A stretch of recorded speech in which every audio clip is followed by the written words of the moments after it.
Hello everyone, আজকে আমি দেখো একটা নলেজ চৌকাঠের অঙ্ক নিয়ে এসেছি। যে অঙ্কটা অনেকেই ভুল করে ফেলে, ঠিক আছে।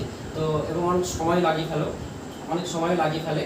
তো অঙ্কটা এই সঠিক তোমরা যদি শিখে নাও তাহলে খুব অল্প সময়ের মধ্যে তোমরা অঙ্কটা সলভ করতে পারবে, ঠিক আছে। এবং আপকামিং যে কোনো পরীক্ষার জন্য এই অঙ্কটা ভীষণ ভীষণ গুরুত্বপূর্ণ। তো দেখো অঙ্কটা কি বলছে, যে দুটি পাইপ এ এবং বি কোনো জলধারা যথাক্রমে 12 মিনিট ও 16 মিনিটে পূর্ণ করে। দুটি পাইপ একসঙ্গে খুলে দেওয়া হলো। বি পাইপটিকে কতক্ষণ পরে বন্ধ করলে জলধারটি 9 মিনিটে পূর্ণ হবে, ঠিক আছে। তো এখানে যে পাইপটাকে বন্ধ করে দেওয়া হচ্ছে সেই পাইপটা আমি সময়টা লিখবো, সেটা হচ্ছে কত 16।